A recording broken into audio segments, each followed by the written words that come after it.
नमस्कार दोस्तों।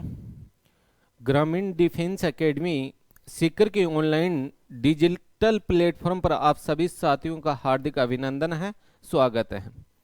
दोस्तों, पिछली क्लास में हमारी जो बातें चल रही थी वो राष्ट्रपति के बारे में बातें कर रहा था। उसमें हमारी जो बातें हुई उसमें राष्ट्रपति के पद को लेकर बातें हुई थी, राष्ट्रपति के जो निर्वाचन मंडल को लेकर बातें हुई थी, संघीय कार्यपालिका के बारे में बातें हुई थी, राष्ट्रपति की जो निर्वाचन पद्धति है उसको लेकर बातें हुई थी, राष्ट्रपति बनने के लिए क्या क्या एबिलिटी चाहिए, क्या क्या योग्यता होनी चाहिए, इनके बारे में बातें हुई थी। राष्ट्रपति को शपथ कौन दिलाता है, राष्ट्रपति के लिए कौन कौन सी शर्तें हैं। नेक्स्ट मेरे दोस्तों, राष्ट्रपति को पद से हटाने की जो प्रक्रिया है महाभियोग, उसके बारे में चर्चा हुई थी। उसी क्रम में दोस्तों आगे बढ़ते हैं और उसी क्रम में आगे बढ़ते हैं तो मेरे दोस्तों बात करते हैं इसी राष्ट्रपति के बारे में।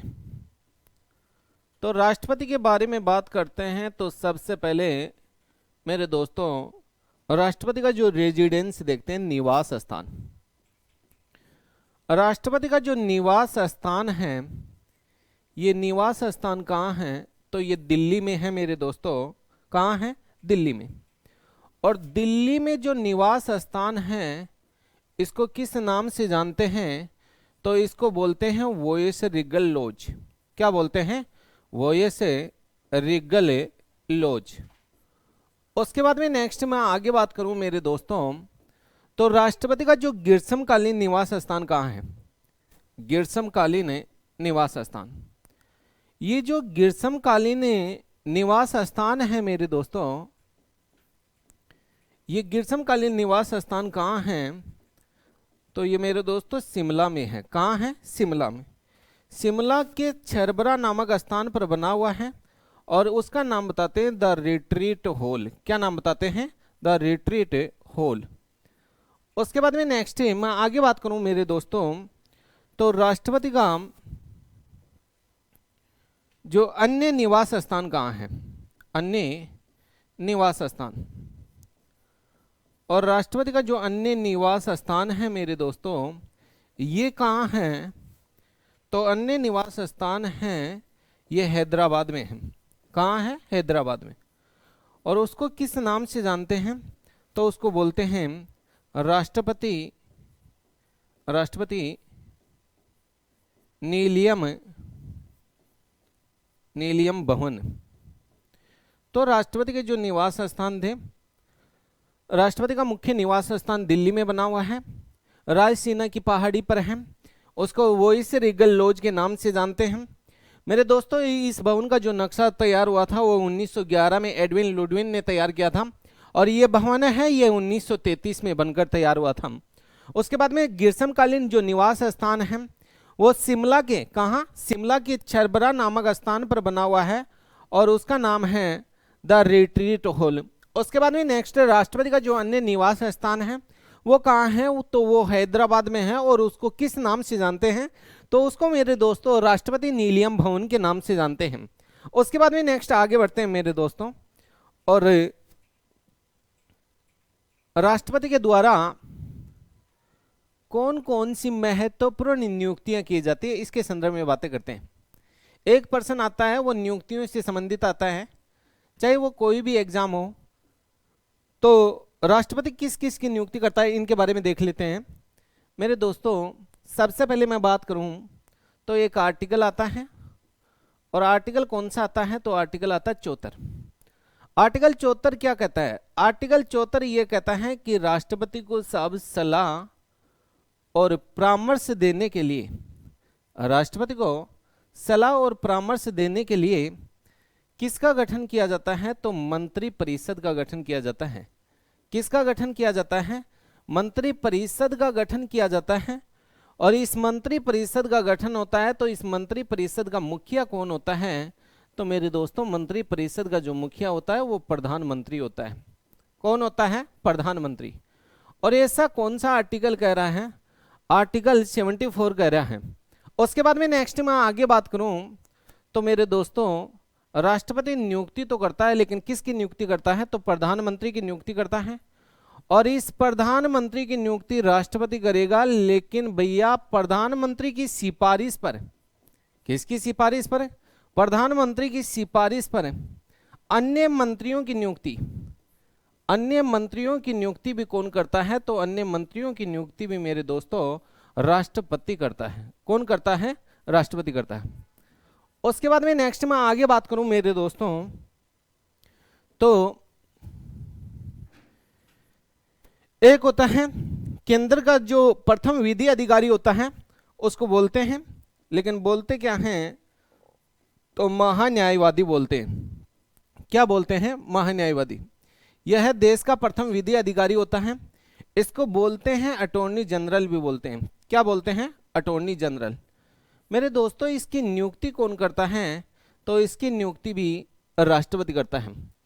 उसके बाद में नेक्स्ट है जो उच्चतम न्यायालय है, सुप्रीम कोर्ट है। कौन सा न्यायालय? उच्चतम न्यायालय। इस उच्चतम न्यायालय में जो न्यायाधीश होते हैं, उच्चतम न्यायालय में कौन न्यायाधीश होते हैं, इन न्यायाधीशों की नियुक्ति भी कौन करता है? तो इन न्यायाधीशों की नियुक्ति भी राष्ट्रपति करता है। इनकी नियुक्ति भी कौन करता है? तो राष्ट्रपति करता है। उसके बाद में नेक्स्ट में आगे बात करूं मेरे दोस्तों, तो आपने जरूर कभी सुना होगा नियंत्रण एवं महालेखा परीक्षक। इसको बोलते हैं CAG, नियंत्रण एवं महालेखा परीक्षक, एवं महालेखा परीक्षक। तो नियंत्रण एवं महालेखा जो परीक्षक हैं इसकी नियुक्ति भी कौन करता है? तो इसकी नियुक्ति भी मेरे दोस्तों करेगा, लेकिन करता कौन है? तो राष्ट्रपति करता है। कौन करता है? राष्ट्रपति। उसके बाद में नेक्स्ट है, मैं आगे बात करूं मेरे दोस्तों,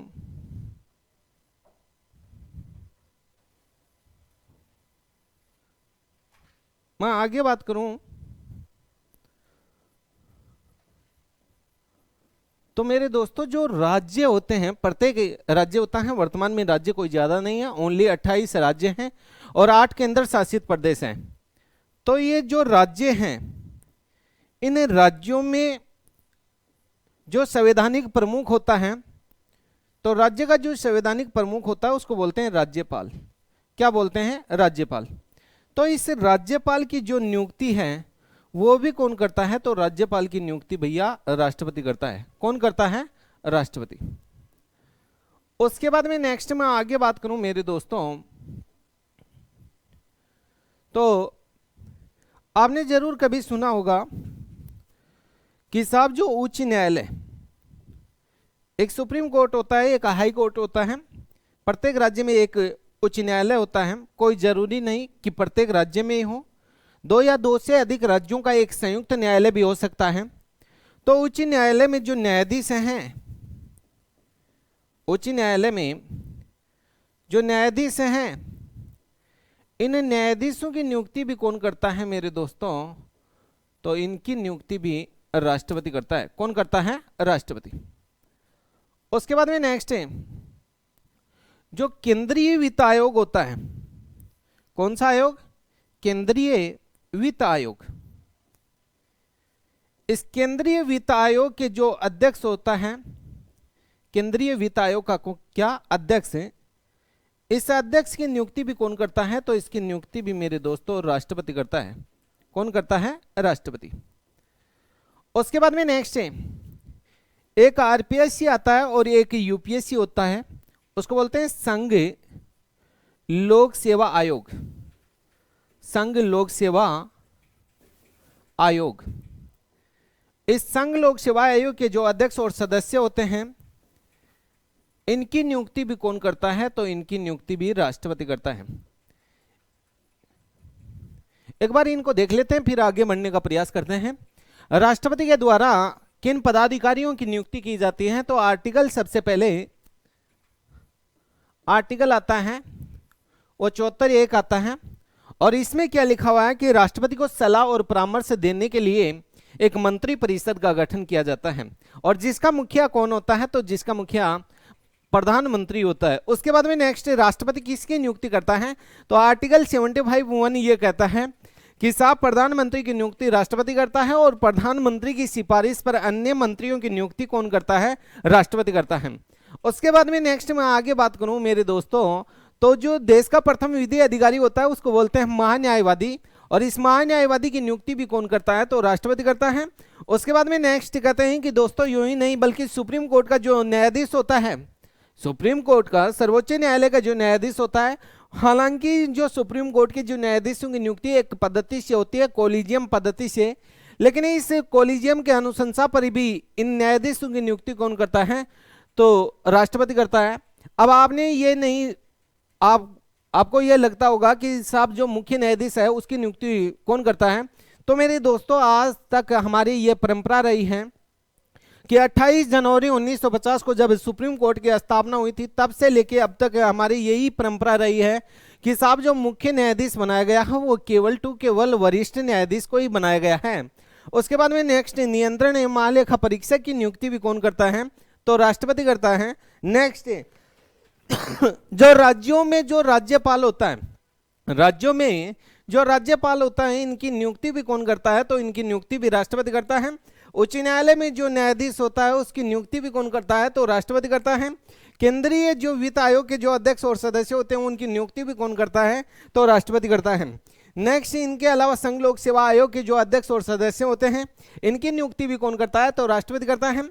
नेक्स्ट राष्ट्रीय जो मानवाधिकार आयोग के अध्यक्ष और सदस्य की नियुक्ति भी कौन करता है? तो राष्ट्रपति करता है। राष्ट्रीय जो अल्पसंख्यक जो आयोग है उसके अध्यक्ष और सदस्य की नियुक्ति भी राष्ट्रपति करता है। अनुसूचित जाति और जनजाति के आयोग के अध्यक्ष और सदस्य की नियुक्ति भी राष्ट्रपति करता है। नेक्स्ट केंद्रीय सूचना आयोग के अध्यक्ष की नियुक्ति भी कौन करता है? राष्ट्रपति करता है। तो ये जो महत्वपूर्ण नियुक्तियां हैं ये इन्हीं से बार बार एग्जाम में प्रश्न पूछा जाता है। पिछली बार जो नेवी एयरफोर्स में प्रश्न ये आया था कि प्रधानमंत्री हैं वो किसके द्वारा नियुक्त होते हैं? तो राष्ट्रपति के द्वारा नियुक्त होते हैं मेरे दोस्तों। उसके बाद में नेक्स्ट आगे बढ़ते हैं। अब आते हैं राष्ट्रपति के कार्य, राष्ट्रपति के कार्य। देखो दोस्तों सबसे पहले एक आर्टिकल आता है और आर्टिकल कौन सा आता है? 79 आता है। इसमें लिखा हुआ है कि संघ है इसकी एक संसद होती है। संघ की एक क्या होती है? संसद होती है। यानी केंद्र में जो कानून निर्माण करने वाली जो संस्था होती है उसको हम क्या बोलते हैं? संसद बोलते हैं, विधायिका बोलते हैं, व्यवस्थापिका बोलते हैं। मेरे दोस्तों इस संसद का जो निर्माण होता है इसका निर्माण कैसे होता है? तो मेरे दोस्तों राष्ट्रपति, लोकसभा और राज्यसभा।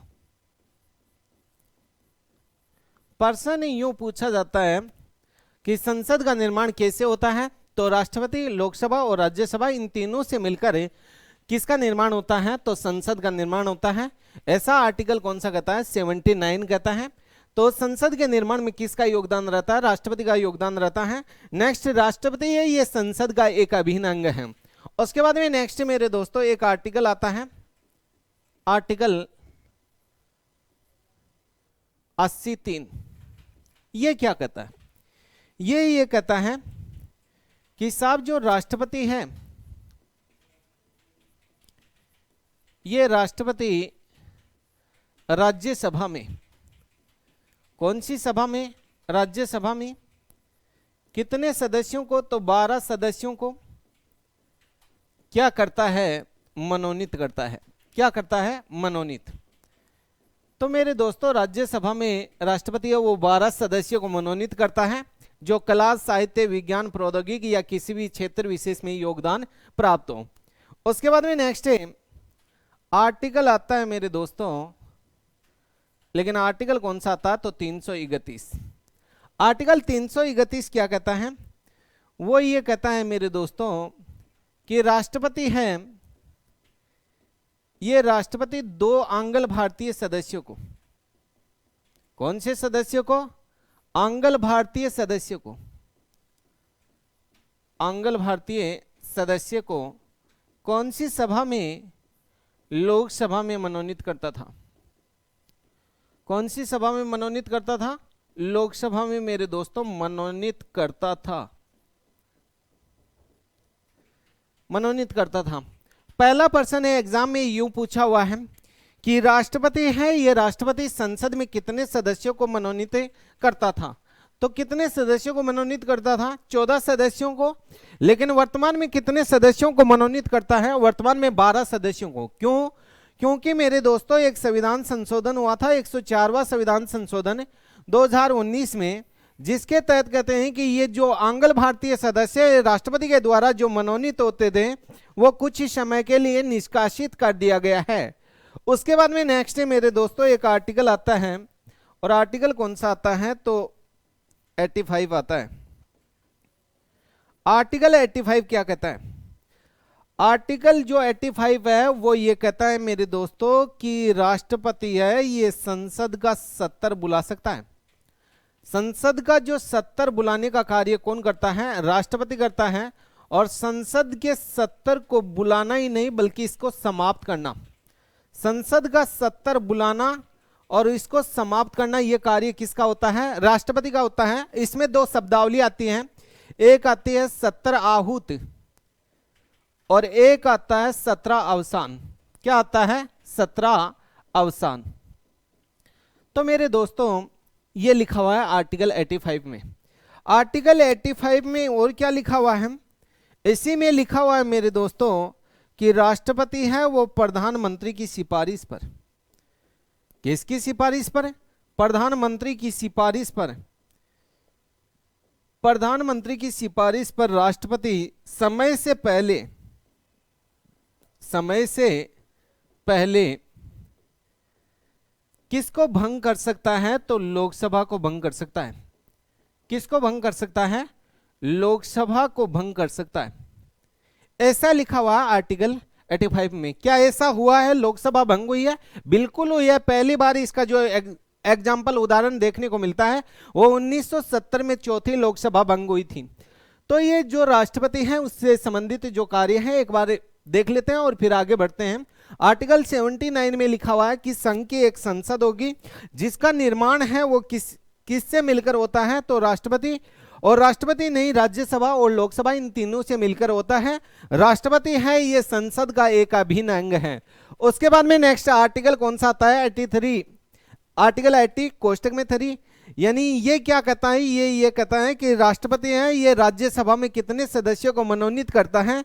12 सदस्यों को मनोनीत करता है जो कला, साहित्य, विज्ञान, प्रौद्योगिकी, समाज सेवा या अन्य कोई क्षेत्र में विशेष योगदान प्राप्त हो। उसके बाद में नेक्स्ट मेरे दोस्तों आर्टिकल 331 आता है। इसमें क्या लिखा हुआ है? तो इसमें लिखा हुआ है कि राष्ट्रपति है ये 2 आंग्ल भारतीय सदस्यों को भी मनोनीत करता था, लेकिन वर्तमान में 2 आंग्ल भारतीय सदस्य मनोनीत नहीं होंगे क्योंकि उनको 104वां संविधान संशोधन 2019 के तहत कुछ समय के लिए क्या कर दिया गया है? निष्कासित कर दिया गया है। उसके बाद में नेक्स्ट आर्टिकल कौन सा आता है? 85 आता है। और 85 में क्या लिखा हुआ है मेरे दोस्तों? तो इसमें लिखा हुआ है कि जो राष्ट्रपति है ये प्रधानमंत्री की सिफारिश पर समय से पहले किसको भंग कर सकता है? संसद को, लोकसभा को भंग कर सकता है। उसके बाद में नेक्स्ट मेरे दोस्तों क्या ऐसा लोकसभा भंग हुई है? बिल्कुल हुई है। चौथी लोकसभा 1970 में भंग हुई थी। उसके बाद में नेक्स्ट कहते हैं कि दोस्तों यूं ही नहीं बल्कि आर्टिकल 85 में यह लिखा हुआ है कि राष्ट्रपति है वो संसद का सत्र बुला सकता है और उसको समाप्त कर सकता है। उसके बाद में नेक्स्ट आगे देखते हैं दोस्तों।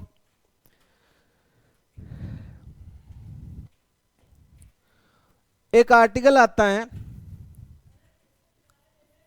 आर्टिकल 108। आर्टिकल 108 क्या कहता है? आर्टिकल 108 ये कहता है कि मेरे दोस्तों संयुक्त अधिवेशन, कौन सा अधिवेशन? संयुक्त अधिवेशन भैया। ये जो संयुक्त अधिवेशन है ये संयुक्त अधिवेशन है बुलाने का कार्य कौन करता है? तो संयुक्त अधिवेशन बुलाने का कार्य कोई करता तो है मेरे दोस्तों, लेकिन करता कौन है? तो राष्ट्रपति। कौन करता है? राष्ट्रपति करता है। नेक्स्ट संयुक्त अधिवेशन है। इस अधिवेशन की अध्यक्षता तो करता है, लेकिन इसकी अध्यक्षता कौन करेगा? तो मेरे दोस्तों लोकसभा अध्यक्ष करेगा। कौन करेगा? लोकसभा अध्यक्ष करेगा। नेक्स्ट, ये जो संयुक्त अधिवेशन है ये कितनी परिस्थितियों में बुलाया जाता है? तो 3 परिस्थितियों में बुलाया जाता है। कौन कौन सी? तो नंबर 1, जब नवीन लोकसभा का गठन होता है और उसका पहला सत्र चलता है तब ये संयुक्त अधिवेशन बुलाया जा सकता है। नंबर 2, जब नव वर्ष प्रारंभ होता है, नया साल प्रारंभ होता है और उसका प्रथम सत्र चलता है, उस दौरान भी संयुक्त अधिवेशन बुलाया जाता है। लेकिन मेरे दोस्तों इन 2 परिस्थितियों में जब संयुक्त अधिवेशन बुलाया जाता है तो राष्ट्रपति है वो विशेष अभिभाषण प्रदान करता है। लेकिन मेरे दोस्तों जब साधारण विधेयक पर दोनों सदनों में गतिरोध पैदा होता है, टकराव पैदा होता है, तो ऐसी स्थिति में भी संयुक्त अधिवेशन बुलाया जाता है। और ऐसी स्थिति में जब संयुक्त अधिवेशन बुलाया जाता है तो किसी भी कानून का क्या होता है? निर्माण होता है। क्या ऐसा हुआ है? बिल्कुल हुआ है। ऐसा कितनी बार हुआ? तो 3 बार हुआ है। कितनी बार हुआ है? 3 बार। पहली बार जो संयुक्त अधिवेशन बुलाया गया था वो कब बुलाया गया? तो 1961 में। दूसरी बार संयुक्त अधिवेशन कब बुलाया गया? तो 1978 में। और तीसरी बार ये संयुक्त अधिवेशन बुलाया गया मेरे दोस्तों लेकिन 2002 में। अब पहली बार जब संयुक्त अधिवेशन बुलाया गया था तो एक कानून बना था। कौन सा? दहेज उन्मूलन कानून। दहेज उन्मूलन कानून, यह कानून बना था। दहेज को जड़ से समाप्त करो। दूसरी बार जब संयुक्त अधिवेशन बुलाया गया तो कानून बना था वो बैंकिंग सेवाओं से संबंधित। कौन सी सेवाओं से संबंधित? बैंकिंग सेवाओं से संबंधित। बैंकिंग सेवाओं से संबंधित। और तीसरी बार जब यह संयुक्त अधिवेशन बुलाया गया था तो कानून बना था आतंकवाद निवारक कानून। आतंकवाद निवारक कानून। अब मेरे दोस्तों बात करते हैं कि जब पहली बार ये दहेज उन्मूलन कानून बना था तो उस समय प्रधानमंत्री कौन थे? तो उस समय जो प्रधानमंत्री थे उनका नाम था पंडित जवाहरलाल नेहरू। पंडित जवाहरलाल नेहरू। और जब दूसरी बार यह संयुक्त अधिवेशन बुलाया गया था तो उस समय प्रधानमंत्री कौन थे? तो उस समय प्रधानमंत्री थे मेरे दोस्तों मोरारजी देसाई। कौन थे? मोरारजी देसाई साहब। मोरारजी देसाई। उसके बाद में नेक्स्ट तीसरी बार जब यह संयुक्त अधिवेशन बुलाया गया तो प्रधानमंत्री कौन थे? तो उस समय प्रधानमंत्री थे वो अटल बिहारी वाजपेयी साहब थे। अटल बिहारी वाजपेयी साहब। उसके बाद में नेक्स्ट मैं आगे बात करूं मेरे दोस्तों, तो जब ये पहली बार दहेज उन्मूलन कानून बना था उस समय राष्ट्रपति कौन था? तो उस समय राष्ट्रपति थे वो डॉक्टर राजेंद्र प्रसाद। उसके बाद में नेक्स्ट जब दूसरी बार ये बैंकिंग सेवाओं से संबंधित कानून बना था तो उस समय राष्ट्रपति कौन थे? तो उस समय राष्ट्रपति थे नीलम संजीव रेड्डी। नीलम संजीव रेड्डी। उसके बाद में नेक्स्ट जब तीसरी बार ये आतंकवाद निवारक कानून बना था तो उस समय राष्ट्रपति कौन थे? तो उस समय राष्ट्रपति थे कोचरी रमन नारायण। कोचरी रमन नारायण। उसके बाद में नेक्स्ट है, पहली बार लोकसभा जो जब ये 1961 में ये कानून बना था तो लोकसभा अध्यक्ष कौन था? तो उस समय जो लोकसभा अध्यक्ष था उसका नाम था अनंत सैनम अयंकर। अनंत सैनम अयंकर। उसके बाद में नेक्स्ट है, दूसरी बार जब यह संयुक्त अधिवेशन बुलाया गया था तो लोकसभा का अध्यक्ष कौन था? तो उस समय जो लोकसभा अध्यक्ष था उसका नाम था हेगड़े साहब, श्री हेगड़े।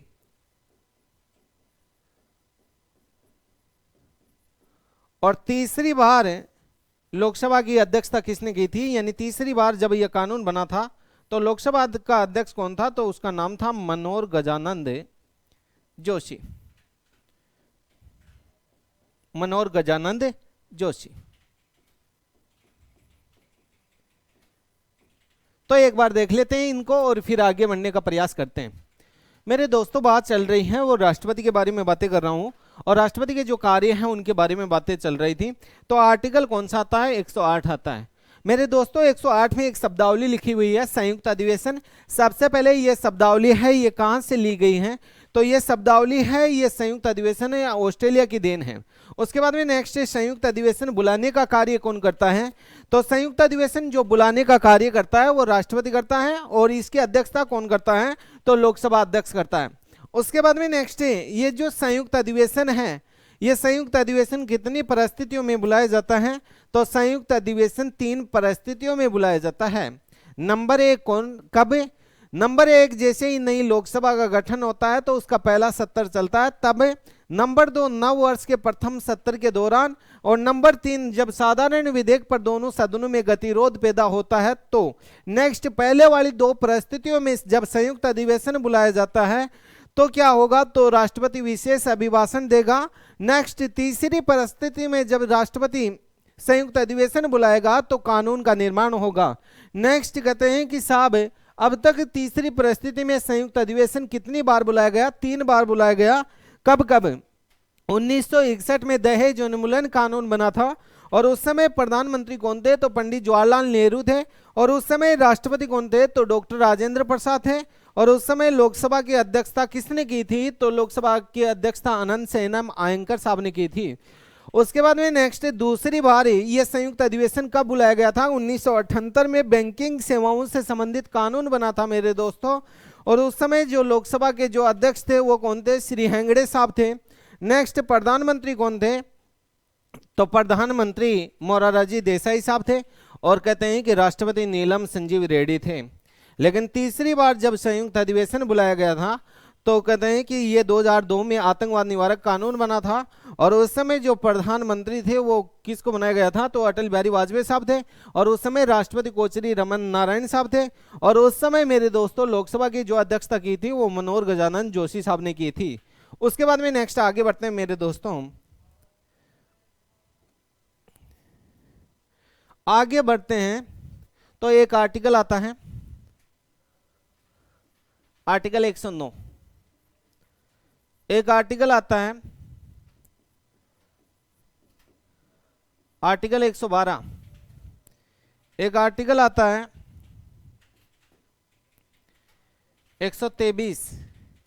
एक आर्टिकल आता है 143। देखो दोस्तों इनमें क्या लिखा हुआ है।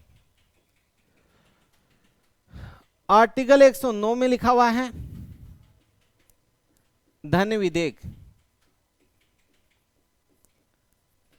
आर्टिकल 112 में लिखा हुआ है बजट। आर्टिकल 123 में लिखा हुआ है अध्यादेश जारी करना। अध्यादेश जारी करना। और आर्टिकल 143 में क्या लिखा हुआ है? तो इसमें लिखा हुआ है सर्वोच्च न्यायालय से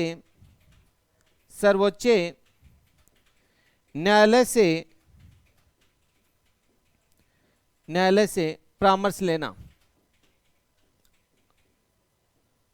परामर्श लेना।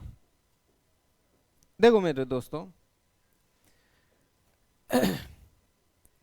ये जो धन विधेयक है, ये धन विधेयक राष्ट्रपति की स्वीकृति के बाद, किसकी स्वीकृति के बाद? राष्ट्रपति की स्वीकृति के बाद सदैव कौन से सदन में प्रस्तुत किया जाता है? लोकसभा में ही प्रस्तुत किया जाता है। यह धन विधेयक आता ही राष्ट्रपति के नाम से है। इस धन विधेयक पर राष्ट्रपति हस्ताक्षर करने के लिए क्या होता है? बाध्य होता है। और अंतिम हस्ताक्षर भी कौन करता है? राष्ट्रपति करता है। उसके बाद में नेक्स्ट है, एक आता है आर्टिकल 112। इसमें लिखा हुआ है कि जो राष्ट्रपति है वो प्रतिवर्ष संसद में बजट पेश करवाता है। संसद में बजट पेश करवाता है। मेरे दोस्तों, वास्तविक रूप से देखें तो बजट शब्द का संविधान में कहीं भी उल्लेख नहीं है।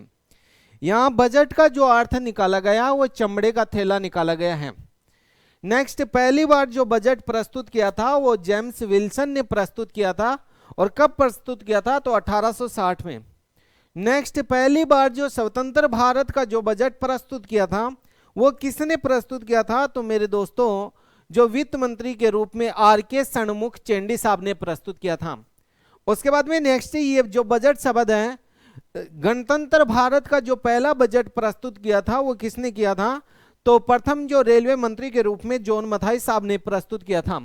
तो कहने का मतलब यूं है कि आर्टिकल 112 में लिखा हुआ है कि प्रतिवर्ष संसद में बजट पेश करवाने का कार्य कौन करता है? तो राष्ट्रपति करता है।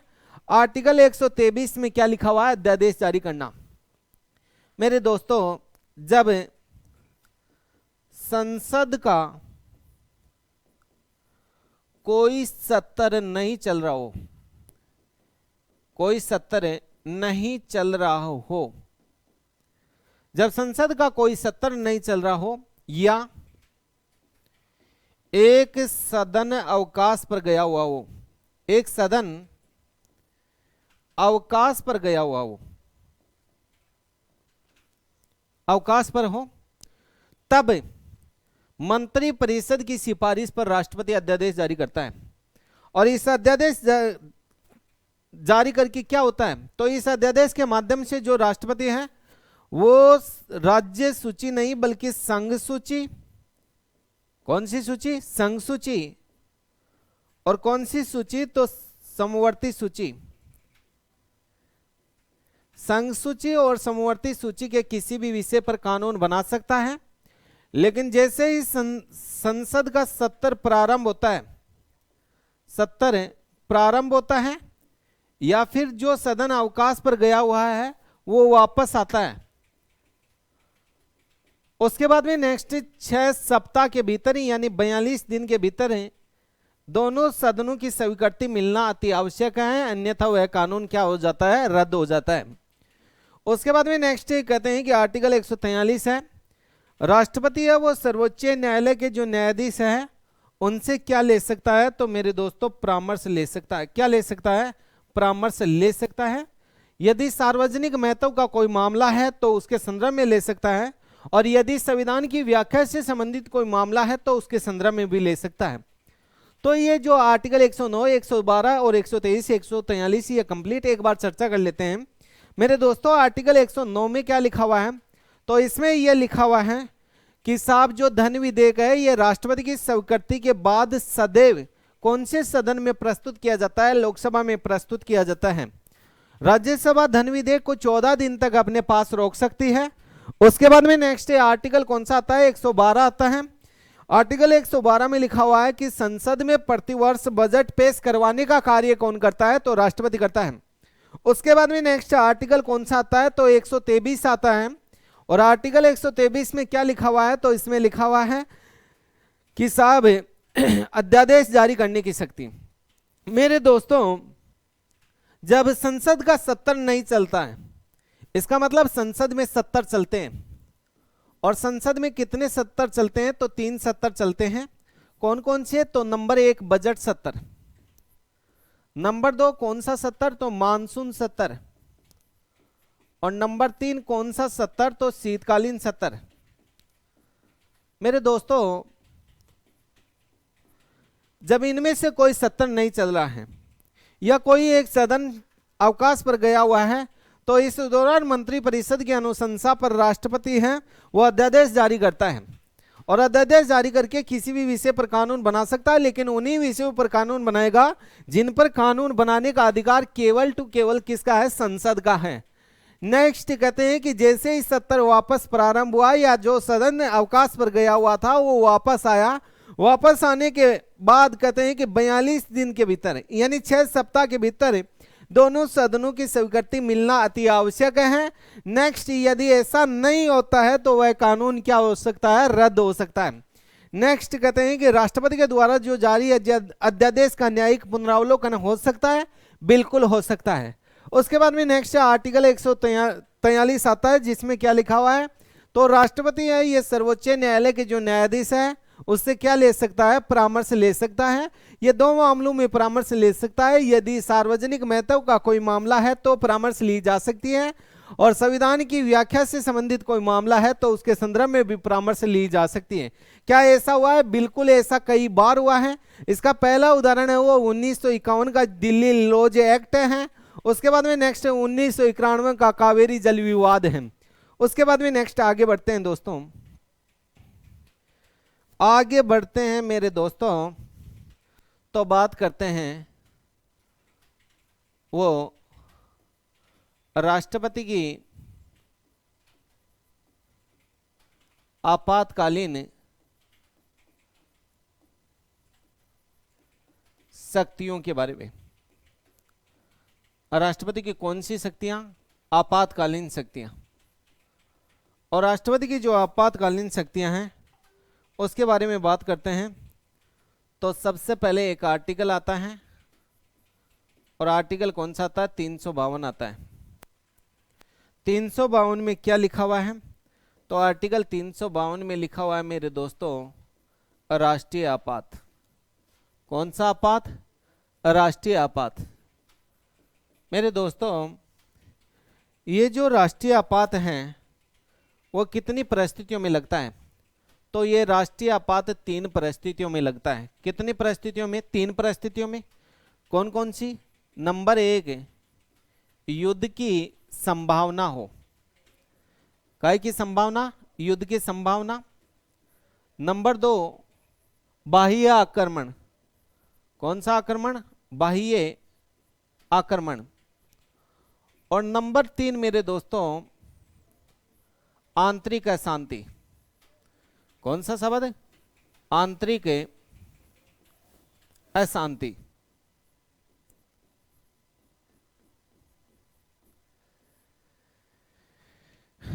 मेरे दोस्तों, एक संविधान संशोधन हुआ था, और संविधान संशोधन कौन सा हुआ था? तो 44वां संविधान संशोधन हुआ था। कब हुआ था? 1978 में हुआ था। और 44वें संविधान संशोधन 1978 के तहत इससे जो आंतरिक अशांति शब्द है, इस आंतरिक अशांति शब्द के स्थान पर एक नया शब्द जोड़ा गया, और वो कौन सा? तो सशस्त्र विद्रोह शब्द। कौन सा शब्द जोड़ा गया? सशस्त्र विद्रोह शब्द जोड़ दिया गया। पहला प्रश्न यहीं से पुटअप होता है। पहला प्रश्न क्या आता है? पहला प्रश्न ये पूछा जाता है कि अभी यदि राष्ट्रीय आपात लगता है तो वो किन 3 परिस्थितियों में लगता है? तो युद्ध की संभावना, बाह्य आक्रमण और सशस्त्र विद्रोह। क्यों? क्योंकि इस शब्द को, आंतरिक अशांति शब्द को, कौन से संविधान संशोधन के माध्यम से हटाया गया है? 44वें संविधान संशोधन 1978 के माध्यम से हटाया गया है। उसके बाद में नेक्स्ट मेरे दोस्तों, यूं ही नहीं बल्कि मैं आगे बात करूं तो ये राष्ट्रीय आपात है, ये लगता कैसे है? तो राष्ट्रीय आपात कैसे लगेगा? तो मेरे दोस्तों, ये केंद्रीय जो मंत्रिमंडल है, एक शब्द आता है मंत्रिमंडल और एक शब्द आता है मंत्रिपरिषद, दोनों में अंतर है। मंत्रिमंडल में तो केवल टू केवल कैबिनेट स्तर के मंत्री होते हैं, और मंत्रिपरिषद में तीनों स्तर के मंत्री होते हैं।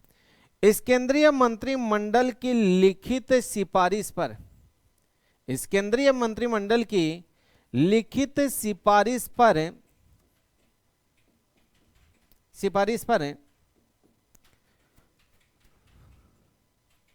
लिखित सिफारिश पर राष्ट्रपति के द्वारा क्या संपूर्ण राष्ट्र में, बिल्कुल, या तो क्षेत्र विशेष में, या तो उसे प्रभावित क्षेत्र में, प्रभावित क्षेत्र, या फिर संपूर्ण राष्ट्र में, संपूर्ण राष्ट्र में क्या लगाया जाता है मेरे दोस्तों? राष्ट्रीय आपात लगाया जाता है। क्या लगाया जाता है? राष्ट्रीय आपात। नेक्स्ट मेरे दोस्तों, यूं ही नहीं बल्कि जैसे ही ये राष्ट्रीय आपात की उद्घोषणा प्रारंभ हुई, कौन सी आपात की? राष्ट्रीय आपात की उद्घोषणा प्रारंभ होती है, उद्घोषणा प्रारंभ हुई, यानी कहने का मतलब जैसे ही ये राष्ट्रीय आपात प्रारंभ हुआ, प्रारंभ होने के कितने माह के भीतर? तो 1 माह के भीतर दोनों सदनों के, संसद के 2 सदन है, लोकसभा और राज्यसभा, दोनों सदनों के 2/3 सदस्यों के बहुमत से यह प्रस्ताव पारित होना या इस उद्घोषणा को अनुमोदित करना अति आवश्यक है। यदि वहां संसद के दोनों सदनों के 2/3 सदस्य अनुमोदित नहीं करते हैं तो यह राष्ट्रीय आपात यहीं समाप्त हो जाएगा। मेरे दोस्तों, एक शब्द आया था मंत्रिमंडल। इस मंत्रिमंडल शब्द का हमारे संविधान में कहीं भी उल्लेख नहीं था, और इसको भी कौन से संविधान संशोधन के माध्यम से? 44वें संविधान संशोधन 1978 के तहत आर्टिकल कौन से में जोड़ दिया गया? आर्टिकल 352(3) में जोड़ दिया गया। आर्टिकल कौन से में जोड़ दिया गया? 352(3) में जोड़ दिया गया। उसके बाद में नेक्स्ट आगे देखते हैं। आगे देखने से पहले इसको एक बार और देख लेते हैं। मेरे दोस्तों, बात चल रही है वो राष्ट्रपति की आपातकालीन शक्तियों के बारे में। इसमें मैंने आपको यह बताया कि आर्टिकल 352 में एक शब्दावली लिखी हुई होती है, और वो क्या लिखी हुई होती है कि राष्ट्रीय आपात। राष्ट्रीय आपात किन परिस्थितियों में लगता है? तो युद्ध की संभावना, बाह्य आक्रमण और आंतरिक अशांति। लेकिन 44वें संविधान संशोधन 1978 के तहत आंतरिक अशांति शब्द को हटाकर इसके स्थान पर एक नया शब्द जोड़ दिया गया, और वो कौन सा? सशस्त्र विद्रोह। उसके बाद में नेक्स्ट मेरे दोस्तों, यूं ही नहीं बल्कि ये कैसे लगता है? तो केंद्रीय मंत्रिमंडल की लिखित सिफारिश पर राष्ट्रपति के द्वारा यह राष्ट्रीय आपात या तो प्रभावित क्षेत्र में लगाया जाएगा या संपूर्ण राष्ट्र में लगाया जाएगा। नेक्स्ट कहते हैं कि दोस्तों, यूं ही नहीं बल्कि मंत्रिमंडल शब्द का हमारे संविधान में कहीं भी उल्लेख नहीं है, जबकि मंत्रिपरिषद शब्द का उल्लेख हमारे आर्टिकल जो 74 है उसमें देखने को मिलता है। उसके बाद में नेक्स्ट मैंने कहा कि 44वें संविधान संशोधन 1978 के तहत जो आर्टिकल 352(3) में इस मंत्रिमंडल शब्द को जोड़ दिया गया है। उसके बाद में नेक्स्ट मैं आगे बात करूं मेरे दोस्तों, तो जैसे ही ये राष्ट्रीय आपात की उद्घोषणा प्रारंभ होती है तो संसद के जो दोनों सदन हैं, लोकसभा और राज्यसभा, उसके 1 माह के भीतर दोनों सदनों की कुल सदस्य संख्या के, उपस्थित सदस्य संख्या के और मतदान में भाग लेने वाले सदस्य संख्या के 2/3 बहुमत से यह उद्घोषणा अनुमोदित होना अति आवश्यक है। उसके बाद में नेक्स्ट कहते हैं कि भैया प्रत्येक 6 माह से संसद इसे उद्घोषणा को क्या करती रहेगी? अनुमोदित करती रहेगी। उसके बाद में नेक्स्ट आगे बढ़ते हैं मेरे दोस्तों। ये जो राष्ट्रीय आपात है, राष्ट्रीय आपात,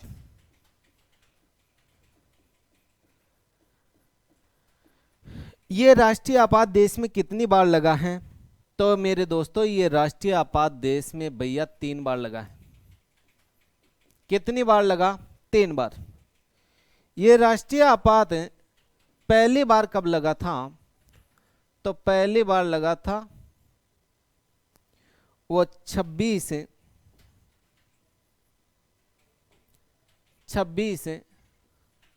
अक्टूबर 1962 को लगा था। दूसरी बार कब लगा था? तो दूसरी बार लगा था 3 दिसंबर 1971 को लगा था। और ये तीसरी बार कब लगा था?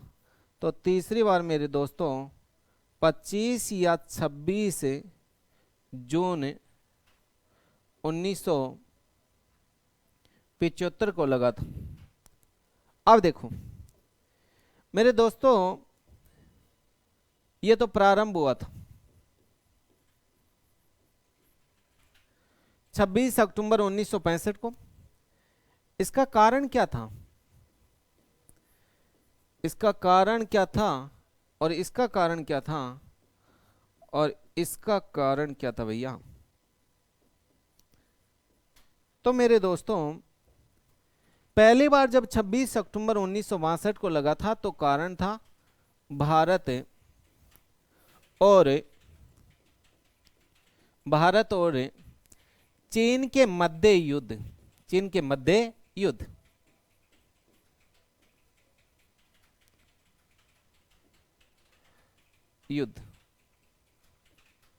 तो भारत और चीन के मध्य युद्ध। दूसरी बार ये लगा था तो कारण क्या था? तो भारत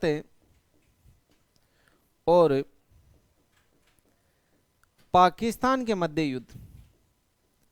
पाकिस्तान के मध्य युद्ध। अब तीसरी बार जब लगा था तो कारण क्या था? आंतरिक अशांति। क्या था? आंतरिक अशांति। आंतरिक अशांति। अब देखो मेरे दोस्तों, ये जब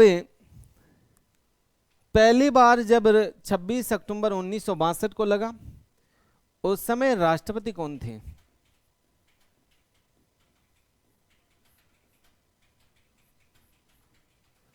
और 1971 में लगा, उस समय राष्ट्रपति कौन थे? और 1975 में लगा, उस समय राष्ट्रपति कौन थे? तो मेरे दोस्तों, 1962 में उस समय राष्ट्रपति थे, उनका नाम था डॉक्टर सर्वपल्ली राधाकृष्णन साहब। सर्वपल्ली राधाकृष्णन। उसके बाद में नेक्स्ट 1971 में जब लगा था उस समय राष्ट्रपति थे वराहगिरी, वेंकटगिरी व वराहगिरी।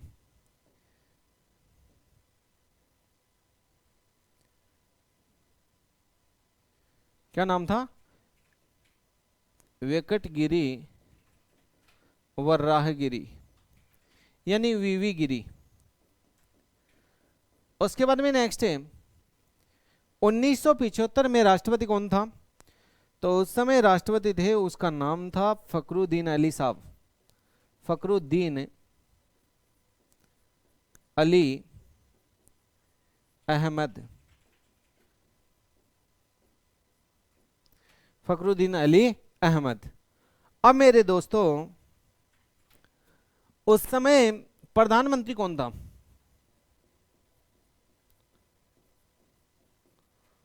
तो उस समय जो प्रधानमंत्री थे वो कौन थे?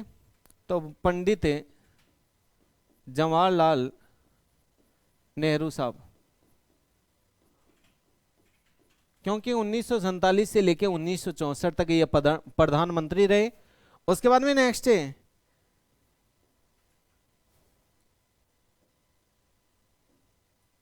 1971 में प्रधानमंत्री कौन थे? तो 1971 में प्रधानमंत्री थे, नहीं थी, और वो थी कौन? तो इंदिरा गांधी साहब। इंदिरा गांधी। उसके बाद में नेक्स्ट मेरे दोस्तों, ये 1975 में प्रधानमंत्री कौन थे? तो इंदिरा गांधी। अब सुनो मेरे दोस्तों, ये जब पहली बार ये राष्ट्रीय आपात लगा था तो ये समाप्त कब हुआ? ये समाप्त हुआ था 10 जनवरी 1968 को। और दूसरी बार ये समाप्त कब हुआ था? ये और तीसरा समाप्त हुआ था, वो साथ साथ हुए थे। ये 21 मार्च 1977 को समाप्त हुआ था, और ये भी तीसरा भी 21 मार्च 1977 को ही समाप्त हुआ था। तो ये जो राष्ट्रीय जो आपात है इससे संबंधित जो बातें थी वो कंप्लीट, एक बार इनके बारे में पुनः चर्चा कर लेते हैं। राष्ट्रीय आपात है मेरे दोस्तों, ये देश में अब तक कितनी बार लगा है? 3 बार लगा है। पहली बार ये राष्ट्रीय आपात कब लगा था? तो 26 अक्टूबर 1962 को लगा था। कारण क्या था? तो भारत और चीन के मध्य युद्ध था।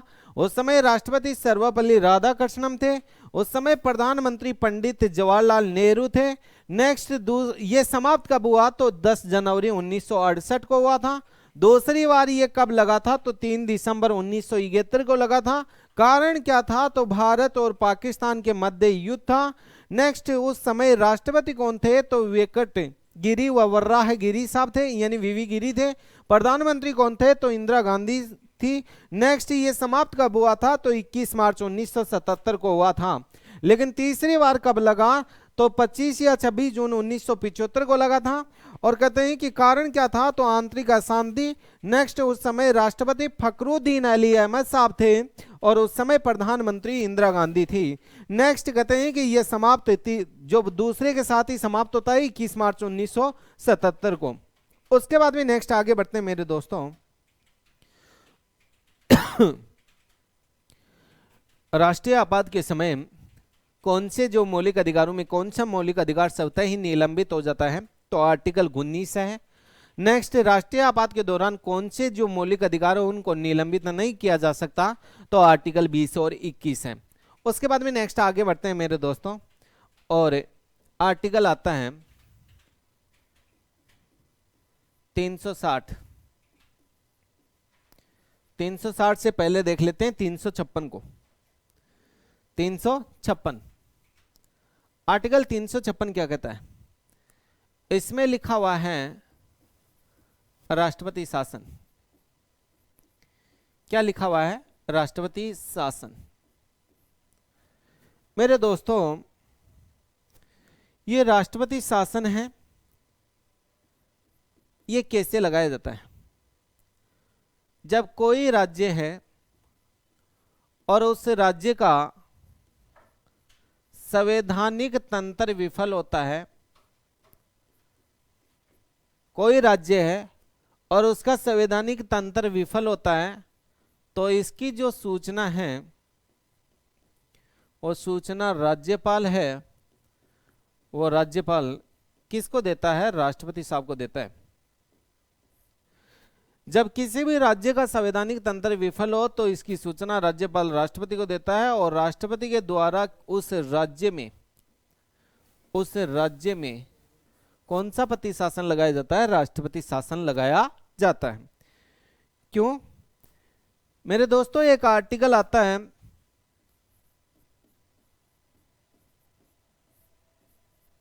एक आर्टिकल आता है 355। वो क्या कहता है? बाह्य आक्रमण और आंतरिक अशांति। आंतरिक अशांति, ये बात आर्टिकल 355 कह रहा है कि इन दोनों मामलों में राज्य की सुरक्षा करने की जिम्मेदारी, राज्य की सुरक्षा करने की जिम्मेदारी कौन सी सरकार की होगी? तो केंद्र सरकार की होगी। कौन सी सरकार की होगी? केंद्र सरकार की होगी।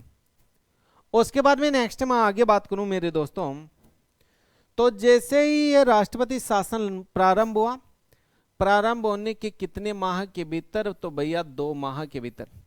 कितने माह के भीतर? 2 माह के भीतर। किसके द्वारा? संसद के दोनों सदनों के द्वारा। क्या विशेष बहुमत से? नहीं, साधारण बहुमत से।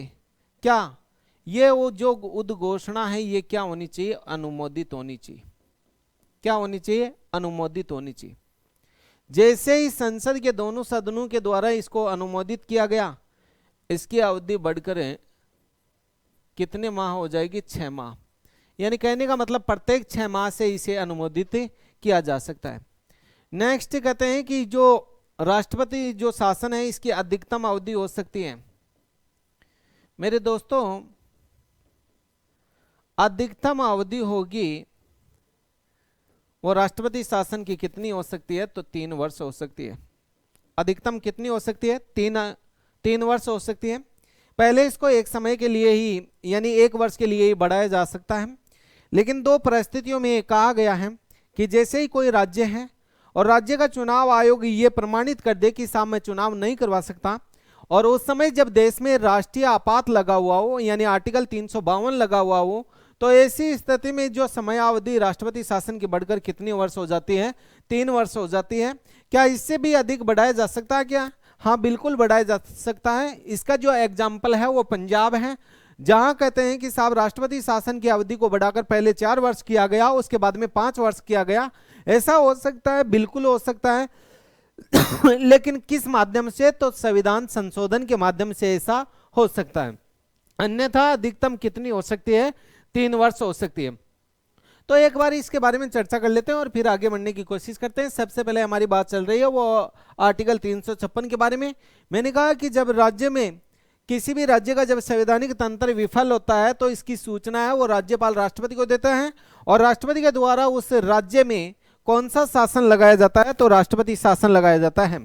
मेरे दोस्तों यूं ही नहीं बल्कि ये राष्ट्रपति शासन जैसे ही प्रारंभ होता है, प्रारंभ होने के 2 माह के भीतर संसद के दोनों सदनों के द्वारा अनुमोदित होना अति आवश्यक है। प्रत्येक 6 माह से इसे संसद अनुमोदित करती रहेगी। इसकी जो अधिकतम अवधि है वो कितनी हो सकती है? तो 3 वर्ष हो सकती है। नेक्स्ट कहते हैं कि मेरे दोस्तों यूं ही नहीं, आर्टिकल 355 क्या कहता है? तो ये कहता है कि बाह्य आक्रमण, कौन सा आक्रमण? बाह्य आक्रमण और आंतरिक अशांति, इनसे राज्यों की सुरक्षा करने की जो जिम्मेदारी होगी वो किसकी होगी? तो केंद्र सरकार की होगी। उसके बाद में नेक्स्ट आगे देखते हैं मेरे दोस्तों, ये जो राष्ट्रपति शासन है,